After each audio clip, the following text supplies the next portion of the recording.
So, what does a sober lifestyle even look like? Is it something that's overrated, or is it actually the key to everything?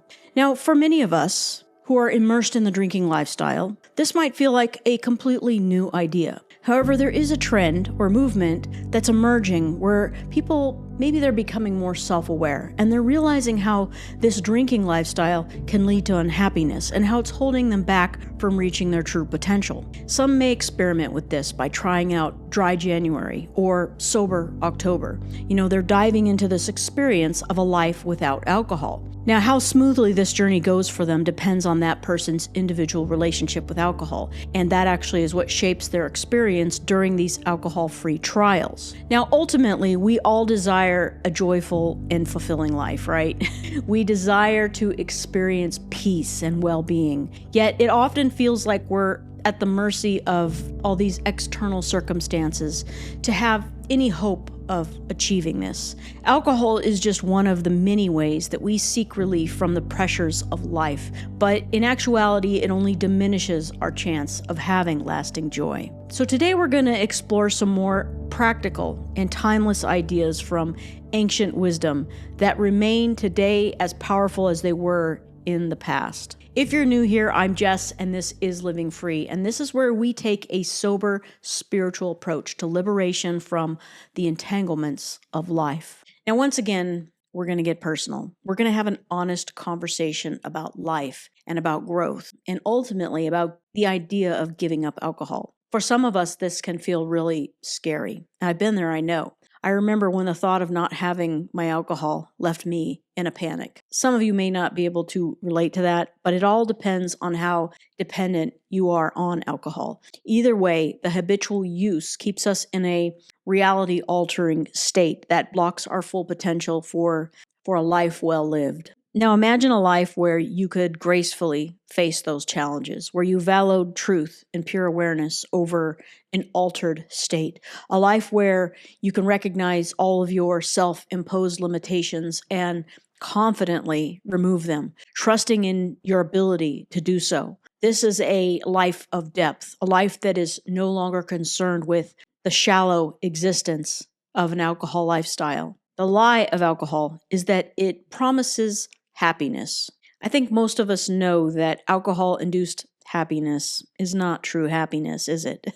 It's a relief, it's an escape, it's a lubricant for coping, right? When we exist in this shallow surface of life, we only know how to act according to, the stories and the narratives and all the emotional reactions we have about them. We're kind of like puppets pulled by all these emotional strings, the strings of reaction and impulse and compulsion. We might try to convince ourselves that we are in control, but let's be honest.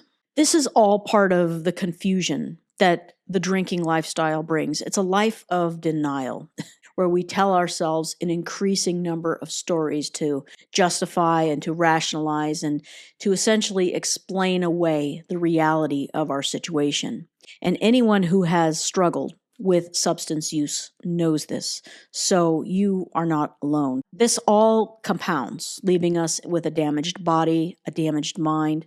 We are left with layers of regret and confusion. We feel empty and we feel soulless. But when we finally reach that point of self-honesty, usually we're prepared to surrender. We find strength when this surrender is sincere, when it's genuine, and then we're ready to apply wisdom to our situation. We're finally ready. We're finally prepared to find stable footing. We are ready to cultivate a rational and a calm mind, and we are ready to be conscious, and we're ready to be intentional every aspect of our lives. We choose now to be truthful with ourselves, first and foremost, at all costs. We are ready to prioritize our well-being over chaos. We are ready to discover our highest potential and make it our top priority. Now, as we travel this path of sobriety, we are no longer drawn to those fleeting indulgences of the past. Instead, we now seek clarity and focus. For the very first time in our lives, we are building genuine self-trust. And as we start to witness our lives transform, for the better, we strengthen that new foundation. Marcus Aurelius, the philosopher king, and this is one of my favorite little books here, he said this: "Today I freed myself from trouble, or rather, I wiped it away. My trouble stemmed from my opinions about things, so I changed the story I was telling myself." So, our challenges in life are often shaped by how we narrate our experiences to ourselves. Typically, these narratives stem from a place of fear and confusion about the reflections of our past. And, to be blunt, most of us who drink too much are not well-adjusted individuals. That's why we drink. Well-adjusted people tend to have more coherent narratives about their lives and their past. We do not. We have been hurt, and we really struggle to comprehend it. We place blame on others. We place blame on ourselves. And my friends, this represents our unresolved life. And until this life is addressed and it's given the care and the attention that it requires, that coherence is going to remain elusive. Continued alcohol use prevents this resolution from occurring within us, and it only serves as a means of denying and further trying to escape and ignoring the stories that really need to be addressed. So when we finally remove alcohol from our lives, we eventually learn that true relaxation and true peace come from sober awareness. And it's that sober awareness that enables us to confront what has been ignored and to start untangling those knots of confusion that have kept us really tense and constricted for so many years. These knots represent the confusion and the fear that's trapped in our bodies. And alcohol is never going to allow us to untie these knots. It just seems to complicate our emotional lives. It's in your power to act now, so get moving. Don't wait for the perfect time, the ideal environment, or a crowd of onlookers to cheer you. Put your best effort into the task at hand, no matter how small. Work simply, humbly, and consistently. Success builds upon success. So this is a personal journey. It's not about proving anything to others. It's about us. It's about building trust in ourselves and learning to connect to our innate wisdom and to trust it. If we delay or we postpone our lives any longer, we have not yet surrendered to the reality of our situation. Don't let your friends decide your fate. Your life belongs to you alone. What others think really is none of our business, and your life is none of theirs. Quitting takes a lot of courage, and the perfect moment for courage is now. We have to be focused on ourselves, directing our attention inward. Marcus said, "Try praying like this for an inner change rather than an outer one, and see what happens." Everything begins from within. Our outer circumstances never shift until the conditions change inside of us. For years, I always sought for somebody outside or something outside to be the source of change for me. And it never worked. The power to change comes from within, and it comes from a very deeply personal level. We are actually re-engineering our inner landscape, and nobody can do that for us. We are cultivating our rational soul. Here is what the rational soul does. It sees, analyzes, shapes, and directs the self. It bears fruit in rational thoughts, words, and actions. It makes goals and devises plans to achieve them.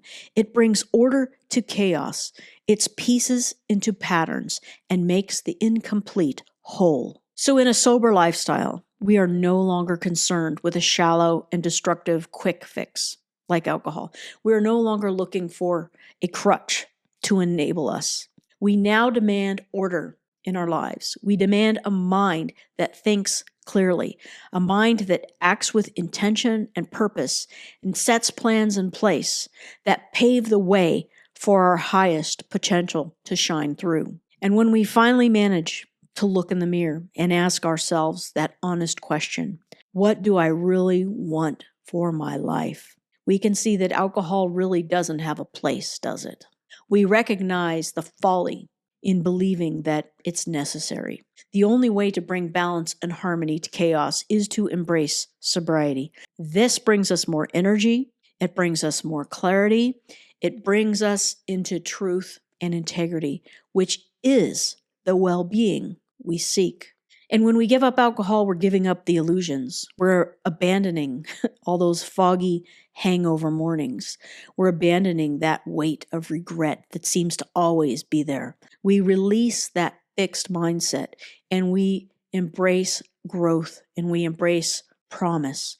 As the confusing stories and explanations start to fade away, we are left with reality as it is. Now we have an opportunity to create a more coherent perception of life. You could look at alcohol kind of like an invasive weed in a garden, and it chokes out all of the beauty that you want to grow and thrive. And it overtakes the entire garden. And thus we can see that alcohol, it just does not benefit us in any way, shape, or form. The sober lifestyle is simple and it's clear. And in contrast, the alcohol lifestyle is complicated and it's unclear. The sober lifestyle is driven by values, whereas the alcohol lifestyle, well, it disregards your values. The sober life seeks truth and reality, while the alcohol life aims to deny it. This is what wisdom is. It involves applying truth to our lives for our own benefit first, before it can bring any benefit to the world. It focuses on the depths from which our well-being and our contentment come from. Sobriety helps us to align with this. Alcohol only divides, and it only separates us from this wisdom. So the new year is upon us. Why not set your intention for a sober life? You can actually begin now. A new chapter of your life is right there if you choose. Why not cross that threshold into freedom today? I hope somebody out there watching was encouraged by this message. Thank you so much for being here with me today. And if you would like to support this work, it's completely free to do so. Your support helps us spread this message to more people. I'm wishing all of you the best in the new year, and I will see you next time.